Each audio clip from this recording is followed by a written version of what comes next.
ঈদ জামাত উপলক্ষে শেষ মুহূর্তে প্রস্তুতি চলছে দিনাজপুরের কোরে শহীদ ও কিশোরগঞ্জের শোলাকিয়া ঈদগাহ মাঠে।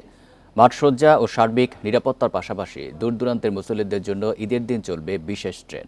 নগদের কাছে সব গ্রাহকই প্রিয়, তাই তো সারা দেশে ক্যাশ আউট চার্জ সবচেয়ে কম। 23 একর এলাকা জুড়ে দিনাজপুর গোরে শহীদ বড় ময়দান।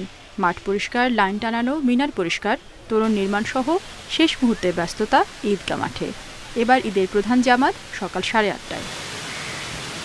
প্রতি বছর এই মাঠে স্থানীয়দের পাশাপাশি দূর দূরান্ত থেকে আসা লাখো মুসল্লি ঈদের নামাজ আদায় করেন। এবারও মুসল্লিদের যাতায়াতের সুবিধায় ঠাকুরগাঁও ও পার্বতীপুর থেকে চলবে দুটি বিশেষ ট্রেন। সিসি ক্যামেরা স্থাপন করা হয়েছে, এছাড়া ওয়াচ টাওয়ার আছে, সারা শহরে আমাদের সিসি ক্যামেরা আছে। ওই দিন ঈদের জামাত সুষ্ঠুভাবে আয়োজনের জন্য যা যা দরকার সব আমরা ব্যবস্থা করেছি। এছাড়া সরকারের পক্ষ থেকে 2টি স্পেশাল ট্রেনের ব্যবস্থা করা হয়েছে। কিশোরগঞ্জের ঐতিহ্যবাহী শোলাকিয়া ঈদগাহ মাঠেও এরই মধ্যে সব প্রস্তুতি সম্পন্ন হয়েছে। মাঠ পর্যবেক্ষণে 6টি ওয়াচ টাওয়ার, 4টি ড্রোন ক্যামেরা সহ পর্যাপ্ত সিসি ক্যামেরা বসানো হয়েছে। আমাদের বাপ-দাদারা এখানে নামাজ আদায় করছে, তো আমরাও ছোটবেলা থেকে নামাজ আদায় করে আসছি। এই নামাজ পড়ে আমাদের মনে একটা তৃপ্তি আসে, এই জন্য এই মাঠে নামাজ পড়ি। জেলা শহর সহ ঈদগাহ মাঠে কয়েক স্তরে নিরাপত্তার ব্যবস্থা থাকবে। জায়নামাজ ছাড়া আর কিছু না নিতে মুসল্লিদের উৎসাহিত করছে প্রশাসন।